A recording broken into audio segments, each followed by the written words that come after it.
Howdy, friends. Thanks for joining me once again. So this last week, I tried to post a video about It Happened Here, and what happened was I somehow ruined the audio of that video. So it was about 5 minutes in, and people are like, are we doing a lip reading session, sign language? What's going on? So I'm going to redo this video from scratch just so I make sure that the entirety of my message comes up. So anyway, this is the repost, I guess, of It Happened Here. So what happened here actually? Well, recently, our city had an issue with the water supply. Now, my understanding is it was a water main collapse or water main issue. I don't know if the construction crew caused it or if they were trying to remediate it and then it didn't go to plan. Either way, you wind up with an area of about 300,000 people that the city did not have viable water.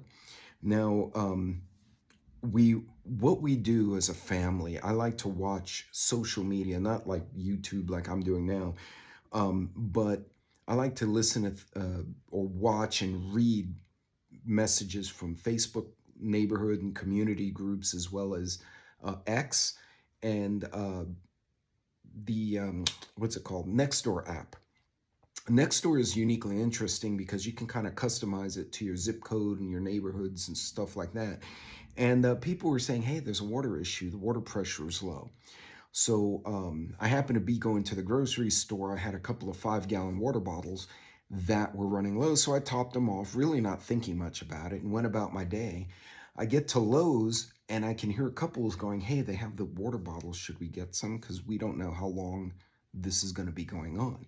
So it has been, as of the day of this recording, it's been 5 days, maybe 6, that I'm getting a daily phone call and a text from the city stating that they are giving out water pallets.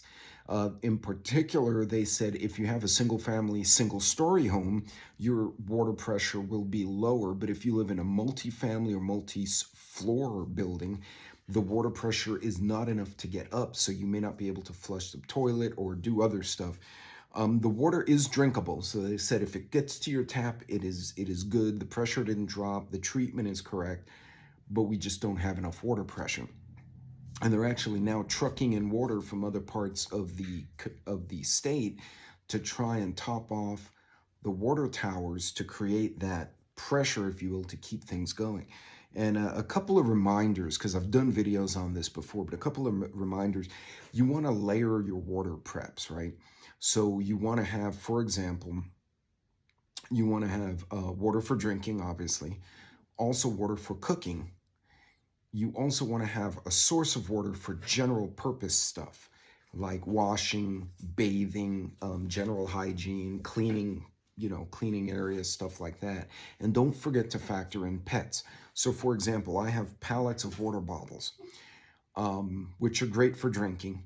But if you want to cook, how many water bottles do you need to put into a pot to boil some spaghetti, for instance, right? It could be a lot of them. So I also have 5-gallon jugs, the ones with the handle, but I have an old office dispenser where you flip the bottle over and gravity feeds it. So even if the power goes out and the water is not cold, I can still dispense the water.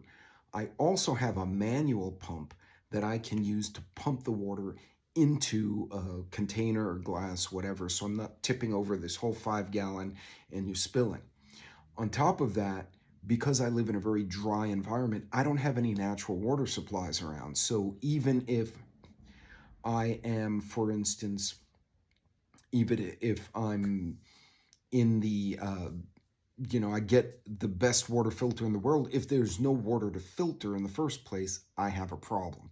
So I also have water cubes, which you can buy at the various stores, and these water cubes are able to store an additional quantity, and I have several of them.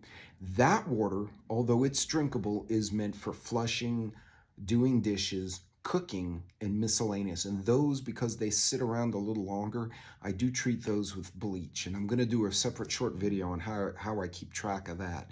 I do spill them out every 6 months. So June and December, or actually September and May, I kind of do it when the weather's not too hot or too cold. I'll spill them out, refill them, put some clean, fresh bleach. Don't use the scented bleach. Don't use the splash-resistant bleach. It has extra chemicals, will absolutely mess you up. Plain 7%, 6 or 8%, I can't remember what it is, bleach. Anything else, don't use. You can also use water tablets. There's actually chemicals specifically for that, but the bleach works well. And again, this isn't the drinking water. This is the general purpose, hand washing, cooking, washing dishes, flushing toilets. That's something else we forget about. How many water bottles would you have to put in the potty to flush number 2 down?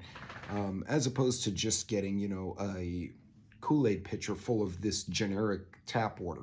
And I use tap water in those. I also have a water bob. If I think something really bad's going to happen, I'll fill up the water bob. I haven't had to do it yet because I have enough backup. But in any case, folks, just keep in mind, pay attention to local news because they tend to get, you know, Fox News doesn't care if a small city of 300, 400,000 people has no water. They may or may not report it. The local news is going to report it. The neighborhood's going to report it. And remember, have the stockpiles now and don't let them run down too much. Everyone's tight on money. That includes me. I had to replace an AC and I had a car devastated by a hailstorm. So trust me, I had to spend a lot I wasn't planning on in my budget. We're all tight, but at least do the best you can to keep ahead. And remember, if it's especially the generic purpose water, you could just get a bucket with a lid and put some chlorine in there, mix it, and put a cover on it. And then maybe get one of those manual pumps to pump it out. It's not going to be fancy, but it should work. And remember to use a food grade bucket. Don't use and never reuse a bucket that had any kind of chemical in it because it does leach into the water and then you're going to have a different problem. In any case, I hope you guys kind of got the gist of the message. Sorry about the problem on the audio on the other video. Hopefully you'll get that figured out. But until next time, be good, be safe, God bless. I will see you guys in the next video. You guys take care of yourselves.